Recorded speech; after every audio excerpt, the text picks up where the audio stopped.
আশা করি আমাদের বর্তমান প্রধানমন্ত্রীর নেতৃত্বে আমরা সেটা সম্পূর্ণরূপে কামিয়াব হব। দেখেন, আমি তো অবশ্যই আমার নির্বাচনী এলাকা নিয়ে আমার পরিকল্পনা থাকবে। আমি এই এলাকার জনমানুষের ভালোবাসা নিয়ে, আদর নিয়ে, স্নেহ নিয়ে আমি নির্বাচিত হয়েছি, এখানে থাকবে।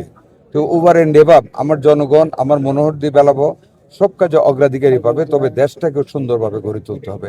সেই লক্ষ্যে আমরা সামনের দিকে এগিয়ে যাব। দেশ যখন সুন্দরভাবে গড়ে উঠবে, আমরা তখন আমার মনোহর দিয়ে বেলাবো সুন্দরভাবে গড়ে উঠবে। আর আমাদের রাজনৈতিক আরেকটি ইচ্ছা, আমাদের সামাজিক ইচ্ছা, এটা আমাদের মনের ইচ্ছা, দলের ইচ্ছা, সরকারের ইচ্ছা। যারা আমাদেরকে ভোট দিয়েছে তাদের প্রতি আমাদের যেমন দায় রয়েছে, যারা আমাদেরকে ভোট দেয় নাই তাদের প্রতি সমভাবে আমাদের দায় রয়েছে।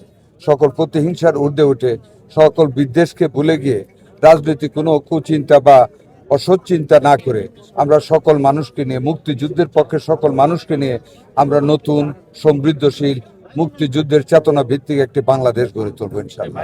একটা মেডিকেল কলেজ নরসিংদীতে করার একটা চিন্তা আছে, গতকাল আলাপ করেছি, আপনারা দোয়া করবেন। বাংলাদেশে আরো যেখানে যেখানে দরকার হবে সবখানে করা হবে, নরসিংদীতেও করা হবে। বাকি 150 শয্যা এটা অলরেডি কালকে আমরা আলাপ করেছি। এটা শুধু এটা না, আরো অনেক জায়গায় বাকি আছে, সবগুলি একসাথে আমরা কাজ করব এবং নরসিংদীর জন্য 2টা আইসিইউ ইউনিট আনার জন্য আমি অলরেডি ইচ্ছা পোষণ করেছি। দেখ, মুক্তিযোদ্ধাদের মন্ত্রণালয় আমাদের সাবেক প্রধানমন্ত্রী বেগম খালেদা জিয়া প্রতিষ্ঠিত করেছেন। মুক্তিযোদ্ধাদের সত্যিকার যারা মুক্তিযোদ্ধা, রিয়েল ফ্রিডম ফাইটার, তাদেরকে খুঁজে বের করা হবে, আইডেন্টিফাই করা হবে, so that we can give much better service to the freedom fighters of this country. থাকবে এটা আমাদের। Thank you.